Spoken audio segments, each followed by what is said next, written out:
중국 동포 여러분 안녕하십니까? 여기는 대한민국 서울 중국 동포 TV입니다. 大家好，这里是大韩民国首尔中国同胞电视台。2022년은 한중 수교, 한중 건교 30주년입니다. 한국과 중국의 수교 30주년을 맞이해서 북경에서, 서울에서 또 여러 곳에서 축하의 자리를 마련하고 경축을 하고 있습니다. 그리고 많은 언론들과 매체들이 보도를 하고 있고 그간 30년간의 한중 관계에 대해서 평가를 하고 특별히 한중 간의 무역 거래가 비약적으로 놀랍게 발전했다고 하는 소식, 이러한 뉴스도 전달하고 있습니다. 사실 중국과 한국은 이 체제, 정치 체제, 그리고 세계를 보는 관점, 인간을 보는 관점, 역사를 보는 관점이 근본적으로 다른 나라입니다. 중국의 헌법을 보면 중국은 완전히 사회주의 국가를 지향하고 있다고 헌법에 분명히 밝히고 있습니다. 사회주의의 핵심은 말 그대로 사회주의, 공동체, 모두가 함께 가고 모두가 함께 잘 사는, 모두가 함께 평등하다고 하는 그러한 이상을 추구하는 그것이 사회주의입니다. 대한민국은 헌법에 국민의 행복, 국민 한 명 한 명의 행복을 추구하는 것이 대한민국 헌법의 근본 정신입니다. 개인의 행복, 개인의 자유, 이것을 추구할 수 있는 권리를 국가가 보장해야 된다. 그래서 개인의 행복과 자유, 이것이 근본적인 차이가 있습니다. 이런 차이점에도 불구하고 한중 수교를 하였던 것입니다. 한중 수교 30년과 관련해서 한국에 체류하는 중국 동포 80만 명에 대한 역사적 의미와 평가를 함께 해보는 시간을 갖고자 합니다. 우리가 살고 있는 우리 조선민족 또는 한민족이 살고 있는 그리고 지금까지 살아왔던 한반도는 지정학적으로 매우 불리한 조건에 있습니다. 그래서 어떤 학자는 지정학의 축복을 받은 나라가 있고 지정학의 저주를 받은 나라가 있다, 이렇게 표현하기도 합니다. 그렇다면 한반도는 지정학의 축복이 아닌 어떻게 보면 지정학의 저주를 받은 것이 한반도입니다. 일본을 말할 때 일본은 지정학의 저주가 아니라 지리적 저주의 나라다, 이렇게 표현합니다. 그 이유는 일본 열도 같은 경우 여러 섬으로 이루어진 일본은 늘 지진이 발생해서 건물이 무너지고 사람이 죽고 다치는 이러한 일들이 늘 발생하기 때문에 지질학적 저주다, 지리적 저주의 나라를 일본이다, 이렇게 표현하기도 합니다. 그렇다면 지정학의 축복을 받은 나라는 어떤 나라일까요? 그것은 예를 들어서 북미의 캐나다와 같은 나라입니다. 캐나다는 양면이, 두 면이 바다고 아래는 미국하고 붙어 있고 위에는 없고 그 주변에 적이 없는 겁니다. 캐나다는 미국하고도의 우호 관계이기 때문에 적이 없어요. 편안합니다. 이것이 지정학의 축복입니다. 중국 같은 경우 어떨까요? 중국은 변경, 이 국경에 14개의 나라를 대하고 있습니다. 14개의 나라를 대하고 있다고 하는 것은 그만큼 중국은 많은 부담을 갖고 있는 지정학적 조건이라고 하는 겁니다. 한반도는 그래서 늘 지정학적인 원인으로 인해서 이 대륙 세력이 강해질 경우에는 대륙 세력으로부터 압박과 공격 그리고 침략을 받은 역사입니다. 해양 세력이 강해질 경우에는 또 해양 세력으로부터의 압박과 공격을 받은 역사입니다. 그래서 한반도는 중국, 러시아, 일본 이런 나라들의 늘 전쟁터 역할을 했습니다. 일본과 중국이 전쟁할 때는 청일전쟁 때는 한반도가 전쟁터였고 일본과 러시아가 전쟁이 있었을 때는 한반도가 전쟁터였고 그래서 한반도에 사는 우리 조선민족, 우리 민족이 수 없는 고통과 죽임을 당했던 그 한반도가 우리가 살고 있는 곳입니다.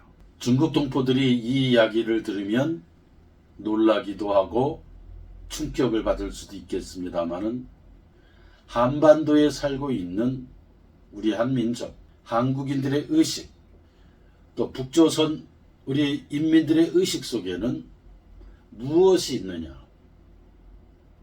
중국은 천년의 적, 중국은 우리 민족의 천년의 적이다. 그만큼 중국은 역사적으로 한반도에 엄청난 고통과 또 전쟁과 압박을 주었던 그런 역사가 있기 때문에 그렇습니다. 일본은 100년의 원수다. 100년 동안 갚아야 할 원수다. 복수해야 할 원수다. 1910년 한반도가 일본의 식민지로 떨어져서 나라가 망했습니다. 그래서 많은 조선인이 동북삼성에 가서 조선족이 되었던 겁니다. 이것이 바로 지정학적으로 불리하고 안 좋은 환경에서 살아가는 우리 한민족의 운명이었습니다. 일본 식민지로부터 해방되고 나서 한반도는 남과 북으로 나뉘었습니다. 북은 김일성을 대표로 해서 중국 대륙의 모택동, 소련의 스탈린, 레닌 등등 공산주의의 길을 걸어가기로 했고 북조선으로 향한 조선 사람은 공산주의라고 하는 이상향을 꿈꾸고 그것을 만들기 위해서 북한으로 갔습니다. 그래서 당시에 이 지도는 이런 지도입니다. 이 지도를 보면 중국 대륙, 러시아 대륙, 아시아 대륙 전체가 붉게 물들어가고 다시 말해 공산화가 되었는데 극동아시아 쪽에 조그만 끄트머리에 푸른 점, 손톱만한 푸른 점이 한국인데 한국은 이승만을 대표로 하는 그러한 입장이 있었습니다. 무슨 입장이냐? 우리 민족이 흥하려면 공산주의, 사회주의의 길을 가면은 안 되고 우리 민족이 흥하려면 번영하고 잘 살려면 자유민주주의의 길을 걸어가야 된다. 그래서 한국인들은 자유민주주의의 길을 선택했습니다. 그리고 6.25 전쟁이 있었습니다. 6.25 전쟁은 김일성 북한 군이 먼저 공격을 했고 남한을 침략했습니다. 중국에서는 한국이 혹은 미국이 북한을 침략했다고 그렇게 가르친다고 하는데 그것은 역사적 사실이 아닙니다. 북한이 김일성이 남한을 한국을 침략한 것은 한반도 전체를 공산주의로 만들려고 했기 때문에 그렇습니다. 일종의 공산주의 통일 전쟁이었다고 할 수 있습니다.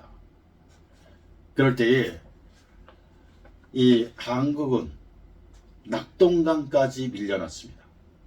이 지도를 보면 부산, 대구 그 조금 남은 조금만 더 북한군이 밀면 대한민국은 망하고 없어지고 멸망하는 그러한 것이었는데 그때에 유엔군이 연합군이 와서 한국을 도와줬습니다. 그리고 현재의 38선으로 분단이 고착화되어서 70여 년이 이렇게 흘러왔습니다. 잿더미에서 시작한 대한민국은 박정희 대통령을 필두로 대통령이 앞장서서 민족 중흥의 길, 산업화의 길, 공업화의 길을 걸어갔습니다. 당시에 한국은 대부분이 농사를 지었는데 박정희 대통령은 한국이 살려면, 흥하려면 수출을 하는, 무역을 하는 나라로 바뀌어야 된다. 탈바꿈해야 된다. 그래서 무역국가, 수출국가, 이것을 목표로 나아갔습니다. 산업화를 성공시키고, 다시 말해 한강의 기적을 성공시킨 이후에 대한민국은 민주화의 과정에 들어갔습니다. 민주화, 다시 말해 독재나 전제나 사상의 자유, 언론, 표현 이러한 것들을 억압하는 그러한 것이 없는 완전한 민주적인 나라를 향해 전진했습니다. 그것이 민주화의 과정이었습니다. 그리고 한국은 민주화에 성공을 하였습니다. 물론 민주화의 과정에서 많은 대학생들, 청년들, 국민들의 희생이 있었습니다마는 한국은 민주화를 이루었습니다. 이제 민주화 이후에는 또 가야 할 길이 있었습니다. 그것이 바로 대한민국이 선진국이 되는 길, 선진국의 길로 가는 것이었습니다. 그때가 바로 1992년 한중수교 전후 대한민국의 국가 목표가 선진국이었을 때에 한중수교가 이루어졌고, 그 이후로 중국 동포들이 들어와서 30년이 되는, 한중수교 30년이 되는 2022년이 금년, 지금입니다. 북한은 김일성이 제시한 길을 거꾸로 갔고, 한국은 이승만이 제시한 길을 걸어갔습니다. 그 결과는 이렇습니다. 이 지도를 보시면 밤에 한반도를 위성에서 찍은 사진입니다. 북에는 전기불이 평양 거기만 조금 있고 나머지 곳은 캄캄합니다. 밑에 대한민국을 보면 빛이 환합니다. 같은 민족이지만 두 가지 길을 선택을 했습니다.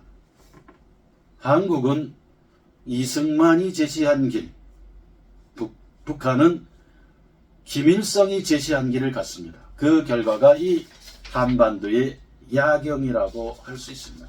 이것이 결론입니다. 이 사진은, 이 한반도의 밤 야경을 찍은 이 사진은 세계적으로도 아주 유명한 사진입니다.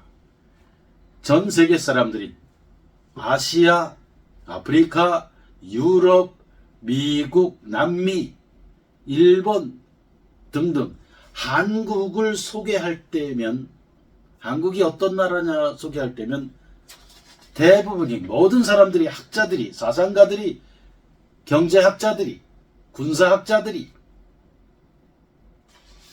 또 글 쓰는 기자들이, 행정가들이, 국회의원들이, 대통령, 총리들이 대한민국을 설명할 때는 이 한반도 밤 야경 위성 사진을 가지고 설명하면 한순간에 다 알아듣습니다. 설명이 필요 없는 거예요. 어떠한 노선과 어떠한 길을 택하느냐에 따라서 민족이 흥하고 국가가 흥하고, 어떠한 길을 걷느냐에 따라서 민족과 국가가 멸망한다. 이것을 웅변적으로 보여주는 사진이 이 한반도 야경 사진입니다. 2021년 7월 2일 유엔 무역개발회의 소속 국가가 195개 나라인데, 이 195개 나라가 모두 찬성을 해서 대한민국은 이제 완전히 선진국이 되었다라고 결정하고 선포했습니다. 2021년 7월 2일. 그런데 UN 무역개발회의에 소속되어 있는 나라 195개 나라 가운데 한 나라라도 반대하면 통과할 수 없었는데 195개 전체 나라가 대한민국은 선진국이라고 선언하고 결정했습니다. 역사적인 날입니다. UN 무역개발회의 역사상 이러한 사례는 대한민국이 최초였다. 그렇게 말하고 있습니다.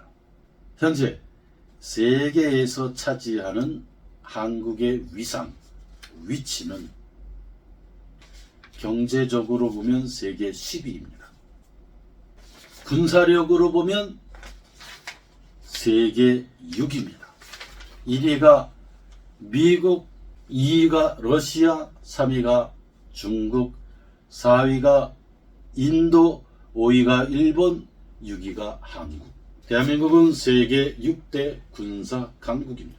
그리고 인구 5천만 이상, 그리고 1인당 국민 한 사람 소득이 3만 달러 이상인 나라를 이렇게 전 세계에서 찾았을 때에 대한민국은 세계에서 7위 국가입니다. 그래서 이것을 인구 5천만 50 소득 3만 달러 그래서 30 5030 클럽이라고 합니다. 5030 클럽.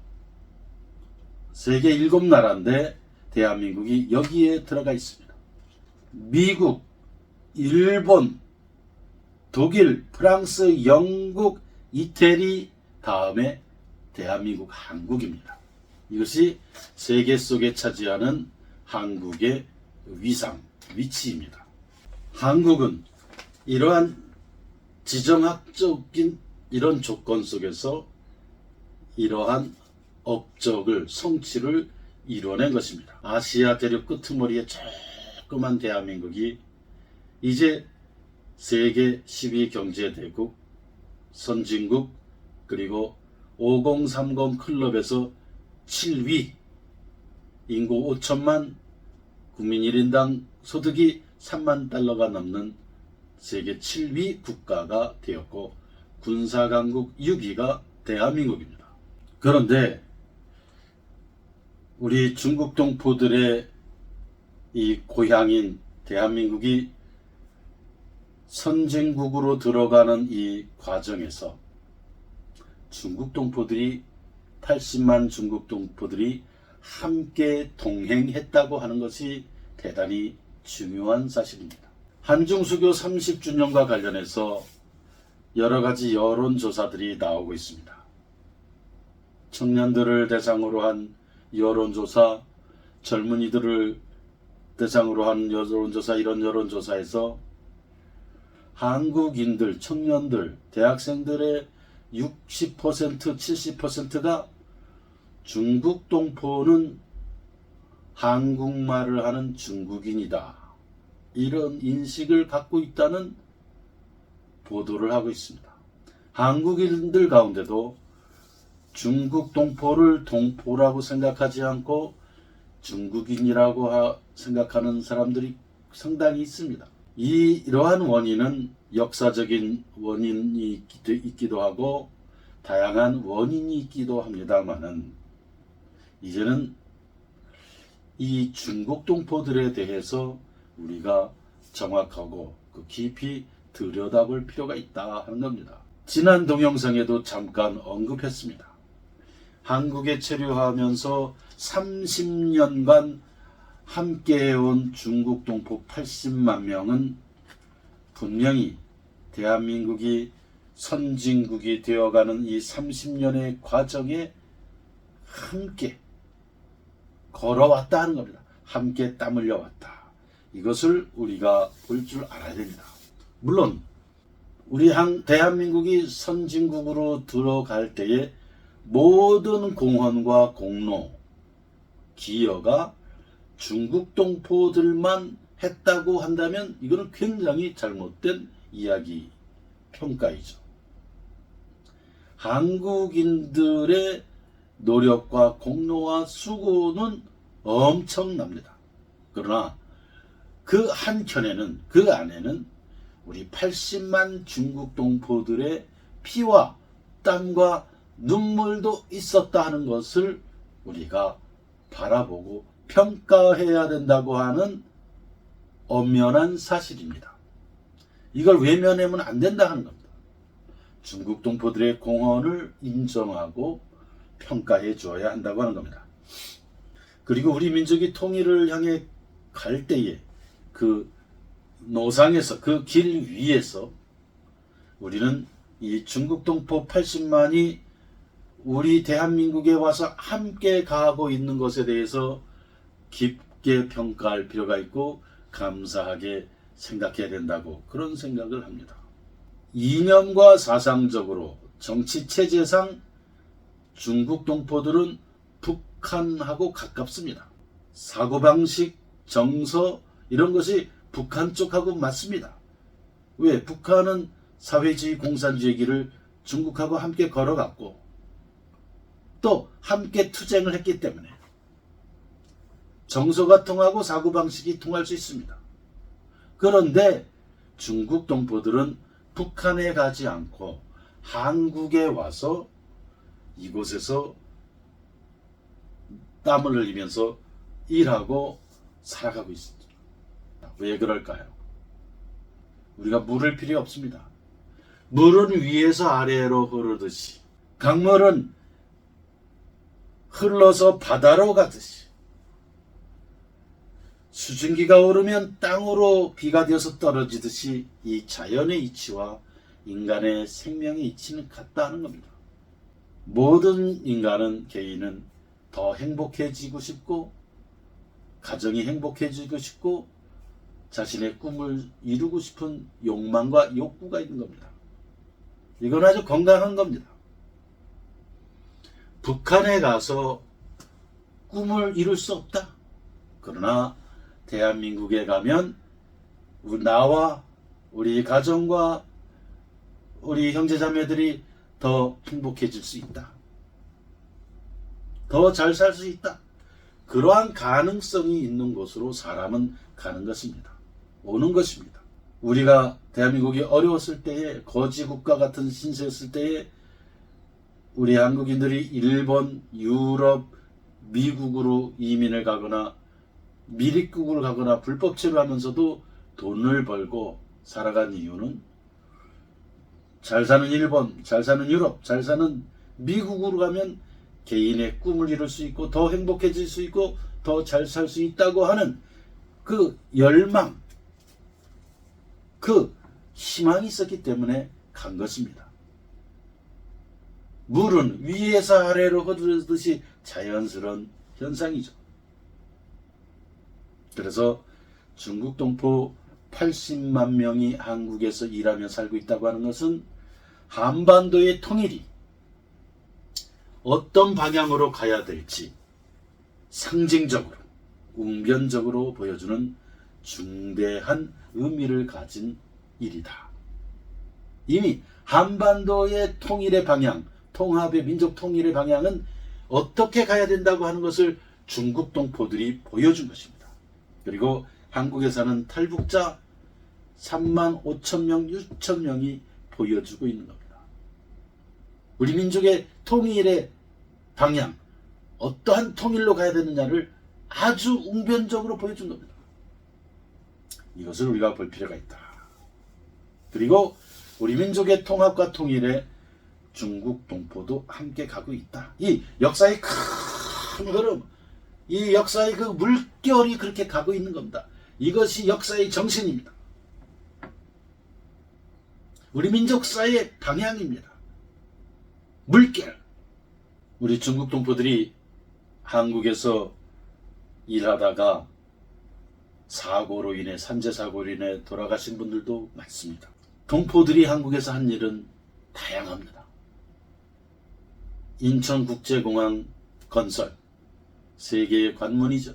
고속철도 KTX 건설 현장, 롯데 잠실타워, 지하철 3, 4, 5, 6, 7, 8, 9호선, 각종 고속도로, 도로, 아파트 건설, 일산 신도시, 분당 신도시, 서해안 고속도로, 빌라, 병원, 학교, 상가 건축, 우리 동포들이 없는 데가 없었습니다. 가정부, 농장, 가게, 식당, 파출부, 공장, 회사, 청소부, 버스기사, 양돈 농장, 양계 농장, 배 타는 선원, 중국어 교사, 간병인, 통역, 가이드, 중국 동포들이 없는 곳이 없었습니다. 그리고 대한민국 선진국 진입에 밑바탕이 되었고 함께 땀방울 흘리고 함께 동행해 온 것, 이것은 우리 민족의 역사, 대한민국의 역사가 반드시 평가하고 기록해야 된다, 그렇게 생각합니다. 중국 동포 여러분들도 우리의 고국 대한민국이, 할아버지의 나라 대한민국이 선진국에 진입하는 과정에서 함께 땀방울을 흘렸고 함께 했고 함께 건설했다고 하는 이 역사적 사실을 아주 자랑스럽게 생각하셔야 됩니다. 자랑스럽게 생각하십시오. 우리 동포들은 위대한 역사를 써온 것입니다. 중국어로 자부심을 저호간, 그렇게 얘기하는데, 자부심을 가지고 자랑스럽게 생각하셔야 된다. 역사는 그렇게 평가할 거다, 그렇게 보는 겁니다. 또 하나, 우리가 중국 동포가 앞으로 한민족의 통합과 통일에 있어서 할 위대한 역할이 있습니다. 그게 뭐냐? 중국 동포들은 사회주의 국가에서 배우고 성장해 왔습니다. 그리고 자유민주주의의 국가인 대한민국에서 30년을 보냈습니다. 사회주의를 겪고 사회주의도 알고 자유민주주의, 이 자본주의도 다 몸으로 배운 겁니다. 이론으로 배운 게 아니라 눈과 귀와 코와 몸으로, 완전히 온몸으로 부딪히면서 배운 겁니다.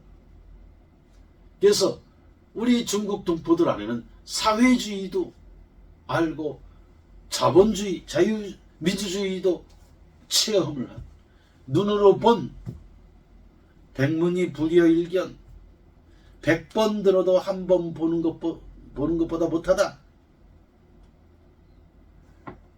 빠이원, 100번 듣는 것보다, 뿌루 이젠, 한 번 보는 것만큼 안 된다, 그 뜻이에요. 근데 중국 동포들은 이것을 다 겪은 겁니다. 이것은 엄청나고 대단한 세력입니다. 이후에, 지금은 아니지만 북한이 언젠가 개혁 개방의 길을 걸어간다면, 개혁 개방의 길을 걸어간다고 가정했을 때에 누가 북한 지역에 들어가서 함께 땀을 흘리며 북한 사람들과 대화를 하며 어떻게 해야지 경제 발전이 되고 어떻게 건설을 해야 되는지를 함께 갈 세력들이, 나는 중국 동포들, 한국에 살고 있는 80만 중국 동포들이 그런 사람들이다, 그런 세력이다, 그런 민족이다라고 생각합니다. 북한이 개혁 개방의 길을 갈 때 북한은 재건돼야 됩니다. 고속도로도 건설해야 되고, 주거지, 아파트도 건설해야 되고, 각종 도로도 건설해야 되고, 집도 지어야 되고, 학교도, 병원도, 다양한 공장과 설비, 국가기관 사업, 국가의 이 근본이 되는 사업, 기관이 되는 사업도 해야 되는데, 그때에 우리 한국인과 함께 갈 수 있고, 그러한 경험과 체험과 기술을 가지고 현장 경험을 가진 그런 세력과 민족은 바로 중국 동포입니다. 북한의 문이 열릴 때에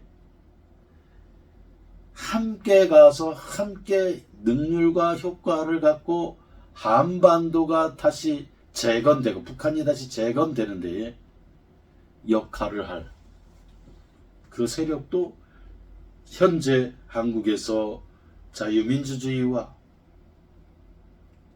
시장경제, 자본주의를 체험하고 완전히 몸에 익힌 중국 동포들, 그들과 함께 북한 재건을 할 수 있다, 이렇게 볼 수 있는 겁니다. 그렇기 때문에 한국에 사는 중국 동포들은 향후 앞으로 한반도의 미래, 한민족의 통일과 통합에 큰 역할을 할 수 있는, 역할을 할 귀한 민족이다, 이렇게 평가를 하고 바라봐야 됩니다. 역사의 물결로 보면 한강의 기적을 대한민국이 이루었는데, 그 다음 동북 삼성의 기적을 이루고 있는, 기적을 일으키는 중국 동포들, 우리 바톤, 제리팡, 이어달리기 할 때 그 바톤을 이어받아서 곧바로 평양의 우리 대동강의 이 북한 인민들도 이후에 다시 일었습니다. 그러한 역사 발전의 원리가 한반도 위에서 작동하고 있다. 그걸 들여다볼 수 있는 눈이 필요하다, 이런 생각을 합니다.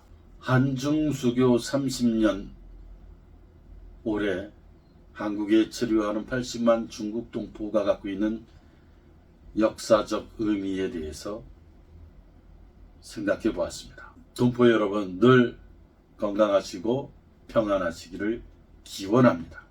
한국에서 중국 동포를 대변하는 중국 동포 TV를 응원해 주시고 지지해 주시기를 부탁드립니다. 구독, 좋아요도 부탁드립니다. 감사합니다.